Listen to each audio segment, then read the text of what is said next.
오늘도 새벽 예배를 드리게 하신 하나님께 감사와 찬송과 영광을 올려드립니다. 우리 다 함께 사도신경으로 신앙고백 하신 후에 찬송가 190장을 부르신 후 이사야서 32장의 말씀을 읽으신 다음 오늘 말씀을 듣도록 하겠습니다.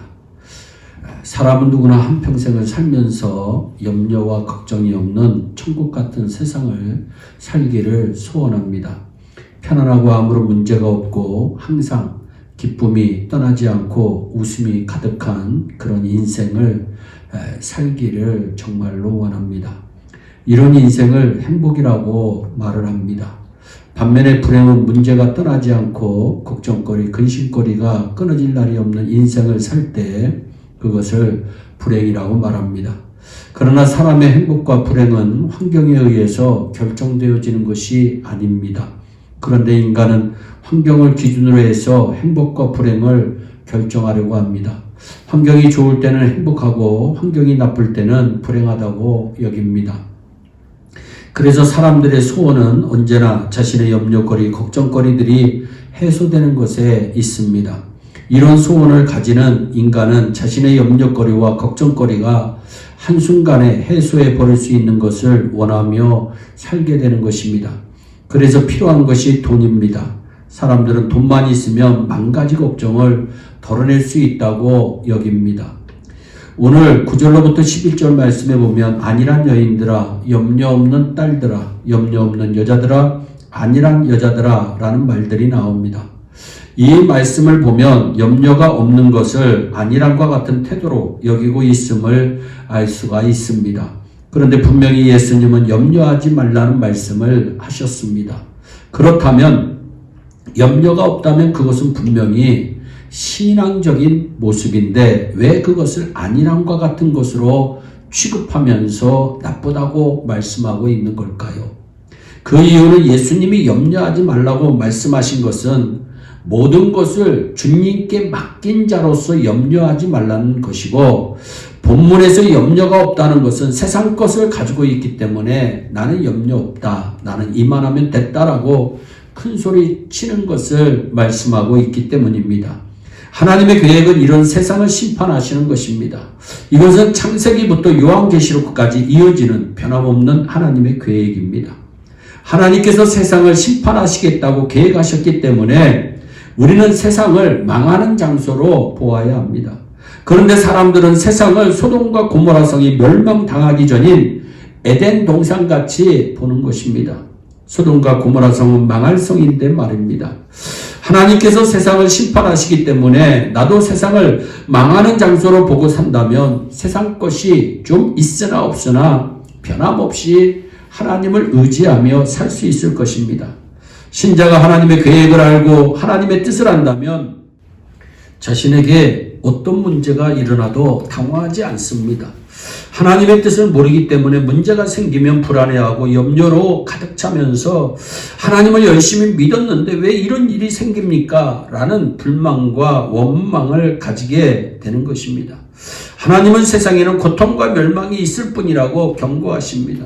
13절과 14절에도 형국과 찔레가 내 백성의 땅에서 나며 희락의 성읍 기뻐하는 모든 집의 날이니 대저 궁전이 폐한바되며 인구 많던 성읍이 적막하며 산과 망대가 영영이 구릴되며 들나귀에 즐겨하는 곳과 양떼에 풀먹는 곳이 될 것이미여니와 말씀합니다. 그것을 경고하는 말씀입니다. 세상 사람들은 세상의 것만 풍족하게 주어지면 얼마든지 행복하게 잘 살 수 있고 기쁨과 즐거움을 누리며 살 수 있을 것이라고 여기고 있지만 정작 인간의 모든 고통과 염려는 세상에서 나오는 것이기 때문에 결국 해결점은 세상을 초월하는 것입니다. 그러나 이것은 우리 인간들의 힘으로 할 수 있는 일이 아닙니다.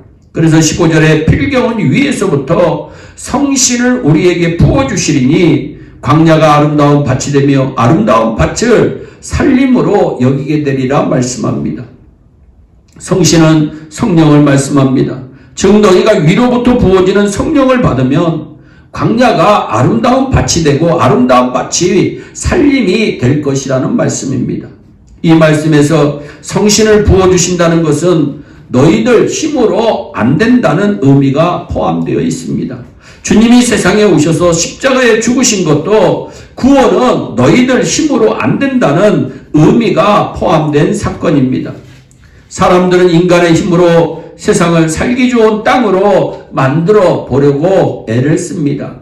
하지만 아름다운 땅은 성령님이 오셔야 가능한 일입니다.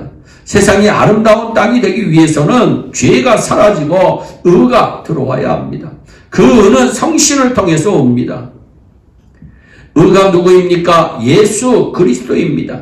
16절부터 보면 의의 나라의 모습이 나옵니다. 그때의 공평이 광야에 거하며 의가 아름다운 밭에 있으리니 의의 공효는 화평이요 의의 결과는 영원한 평안과 안전이라. 의의 결과는 평안과 안전입니다.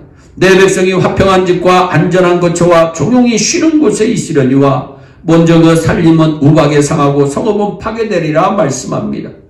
사랑하는 여러분, 신자는 세상에는 평안과 안정이 없다는 것을 알고 오직 예수 그리스도를 화평의 집으로 여기며 그리스도 안에서 평안과 안전을 누리시기를 바랍니다. 그것이 의 안에 거하는 삶입니다. 1절 말씀에 보면 장차 한 왕이 등장해서 의로 통치할 것이라고 말씀합니다.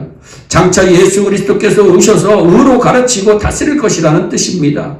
의가 무엇입니까? 하나님의 말씀대로 행하는 것이 의입니다.